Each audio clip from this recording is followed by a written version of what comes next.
Today is Friday, January 18th. We're talking about Trump's new plan to defend the country and new details about the accusations against him. Plus, the largest public data breach, Apple CEO has some advice, and the rare sighting you could see this weekend. Welcome to the Newsworthy. All the day's news in less than 10 minutes. Fast, fair, fun, and on the go. I'm Erica Mandy. Thanks so much for being here. You ready? Let's do this. President Trump says it's time to update our missile defense plan, and his eyes are on space. USA Today reports Trump wants to have things like sensors in space that would detect and track missiles that are fired from the ground. It's the first new defense plan since 2010. But critics question if he can get Congress to actually approve enough money to make this all happen. And some wonder if the space strategy would even work. And today in Washington, top U.S. officials are scheduled to meet with North Korea's lead nuclear program negotiator.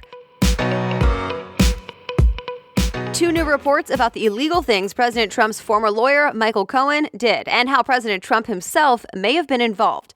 First, a report from Buzzfeed News.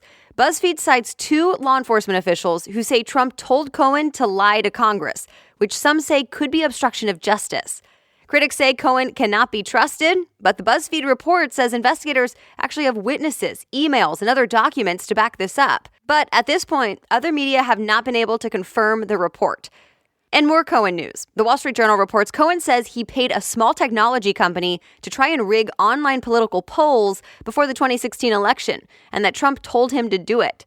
Trump's new personal lawyer, Rudy Giuliani, says Cohen is a liar and that Trump himself did not know about that if it happened. One day after House Speaker Nancy Pelosi asked the president to postpone the State of the Union address because of the shutdown, Trump postponed her international trip.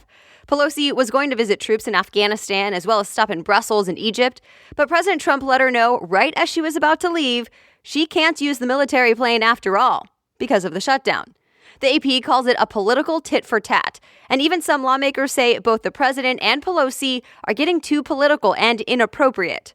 It's day 28 of the shutdown now, and still no end in sight.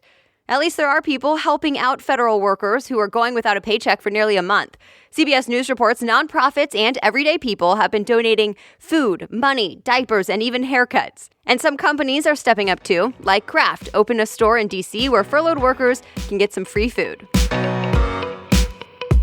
A handful of political demonstrations are happening today and tomorrow, including the March for Life today, the biggest anti-abortion event of the year, and on Saturday, the third annual Women's March. Remember, hundreds of thousands of women came out to protest in D.C. in 2017, but this year there will likely be fewer women showing up. The Washington Post says the Women's March organization has faced allegations of anti-Semitism and financial issues. The Women's March leader said in a statement that's not true. They exist to fight discrimination in all forms.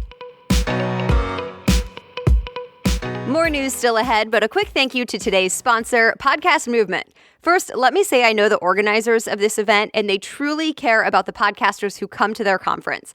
That's just one of the many reasons I highly recommend this conference. It's also the event to go to, whether you're just thinking about starting a podcast and want to test the waters, or you're already a rock star podcaster. In fact, Podcast Movement is the world's largest gathering of new and veteran podcasters. The event helps make sure you are all set up for success and growth with everything you need, from the tech and production stuff to the marketing and monetizing. I'll never forget the first networking party I went to at Podcast Movement. I went to chat with the speakers I watched earlier in the day, and their advice in the panels and at the parties was so valuable. And now I've gone back as a speaker myself. So join me, and I want to connect with you while we're there. It's August 13th through 16th, but get tickets now while you can still use the code Newsworthy for $50 off your registration. Go to podcastmovement.com and use the code Newsworthy for $50 off. Now back to the news. The CEO of Apple, Tim Cook, is calling on Congress to pass a law to protect Americans' private data. In an essay published in Time magazine, Cook says companies who sell data should have to register with the government, and then Americans should be able to track and delete their own data. Some states are already trying to do this, but there's no federal law. Cook has been calling on the government for some time, asking for more data protection. Speaking of data, this was the largest public data breach ever. Wired reports nearly 733 million emails and 21 million passwords were stolen in this breach known as Collection Number 1. A web security expert named Troy Hunt first found this, and he says it was first on a popular cloud storage site, and when that was taken down, it popped up on a popular hacking website.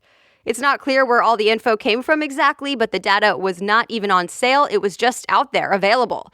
The good news is there are no credit card or social security numbers in these exposed files. So what can you do about it?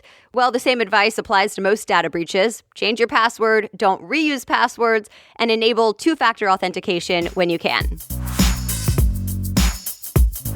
A new version of the best-selling F-150 pickup truck is in the works. Ford says to expect hybrid and electric versions of the pickup, and CNBC reports Ford is focusing on power and performance in addition to making it more efficient. So it can have great gas mileage and still tow 5,000 pounds. That's at least the pitch. But we can't see it for ourselves just yet. The timing is still a question mark. Look up this weekend and you might see a super blood wolf moon.